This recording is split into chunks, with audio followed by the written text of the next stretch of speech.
welcome back to my channel Girls and Peacock Yani. And before I go into my lesson, I need to tell one thing. This is the first video I'm putting in my iPhone 13. My dad bought it newly and he also got a ring stand. Thank you Dad for buying this both for me. Now let's go into the lesson. Now our lesson is eating habits of animals.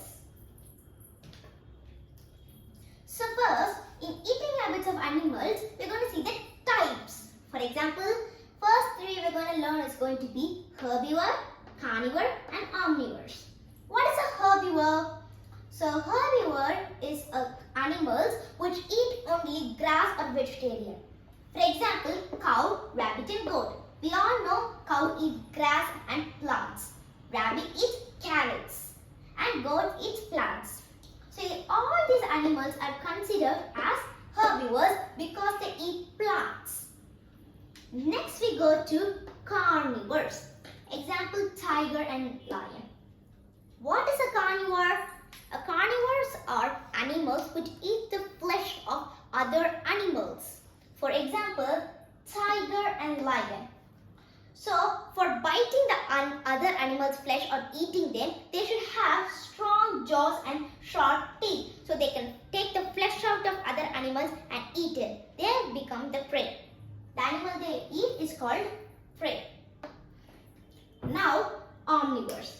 Example, deer and ostrich. What are omnivores? Omnivores are animals which eat both plants and also flesh of other animals. Instead of putting example bear, in both the sections, there's an individual section for the both. So I think you can understand. So now I'm telling, bear eats plants and also flesh. So it comes into this individual section. And also ostrich. Now we're going to see about interesting words here. New words you can tell. Prey.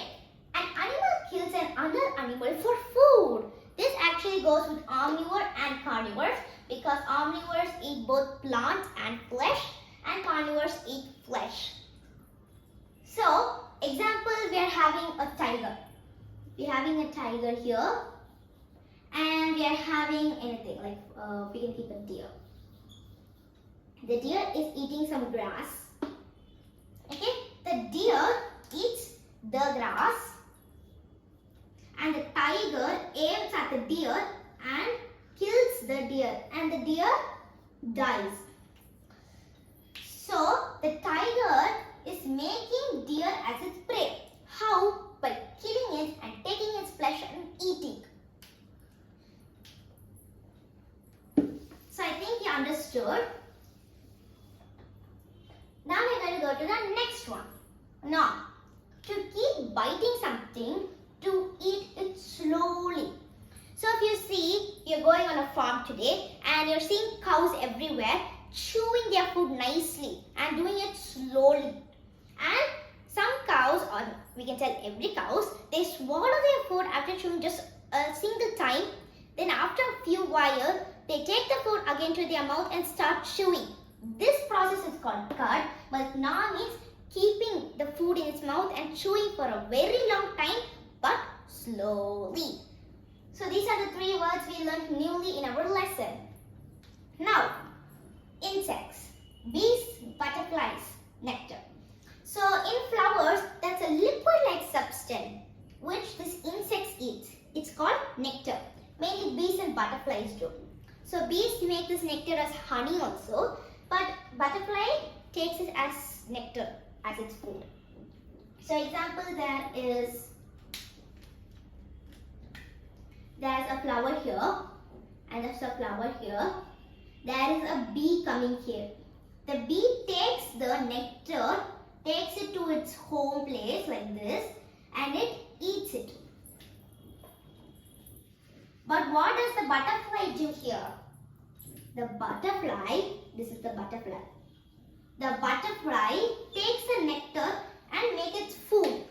So these insects do not eat the flesh of other animals or eat plants. It takes the nectar from the flowers.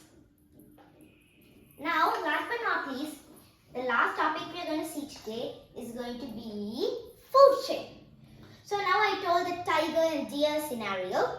But today now I'm going to tell you another scenario. For example, let us keep there is a snake. There's a snake here. And this snake is looking at a frog and it's thinking, let me make the frog as a prey, but it's waiting. This frog is looking, for example, there's like a flower here and there's a small insect. The frog aims at the insect and kills the insect. What it does? Kills the insect. But the snake here, this is the time to make the frog as a prey. So, this snake attacks the frog. So, insect also died, a frog also died.